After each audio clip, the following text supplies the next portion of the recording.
আসসালামু আলাইকুম দর্শক, আজকে কোনো রোস্টিং ভিডিও হবো না, আজকে কোনো ব্লগ ভিডিও হবো না।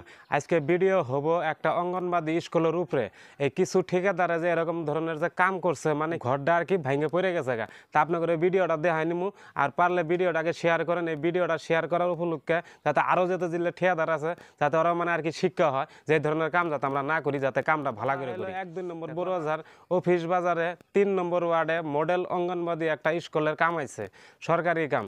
এই কিছু ঠিকাদার মানে এরকম ধরনের কাম করছে, মিস্ত্রি একটা উর্ফে চড়ার পরে মানে লিল্ডার নিয়ে যা আছে সব মানে ভেঙে চুরে পড়ে গেছে গা। আমার স্ক্রিনিংও দেখতেছেন আর ভিডিওটা ফুল দেখবেন।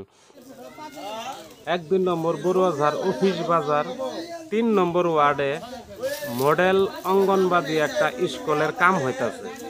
এই কেন্দ্র নম্বর হলো 90। এই মডেল অঙ্গনবাদীর মানে এত সুন্দর করে কাম করতেছে, মানে ইটগুলো ক্ষয়ে পড়তেছে, লিল্ডার ঢালছে, এলে সব ক্ষয়ে পড়তেছে। ঠিকাদারেরা এত সুন্দর করে কাম করছে।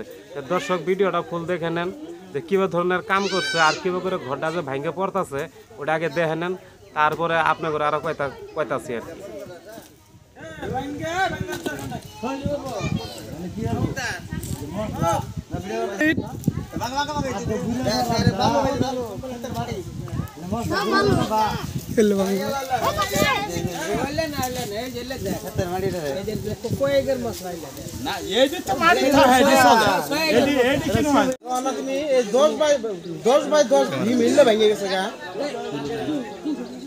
তারপর পুষগুলো আছে, পুষ আদা ভাইয়ে নেওয়া করছে আর কানির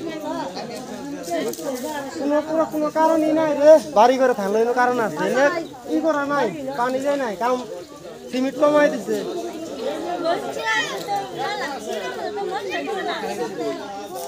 মশলাই দেয় নাই।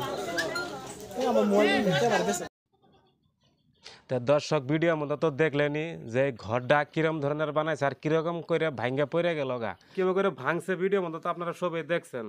তো রাইজের হয়ে আমি মানে সরকারের কাছে একটা অনুরোধ জানাই যে এই যে ঘরটা যে ভাঙলো, কি এর জন্য ভাঙলো, কি কম হয়েছিল এর জন্য যে ঘরটা যে ভাঙলো, এই ঘরটা যদি রেডি করে দিত, দেওয়ার পরে কিছুদিন পরে জনগানি অঙ্গনবাদীর দিলে পোলা বানাচ্ছে, জন স্কুলের জন্য জনগানি পড়তো, জন ওই টাইমে যদি ঘরটা যদি ভাঙতো তাহলে পোলহান কেটাও থাকতো, সবটি মরতো।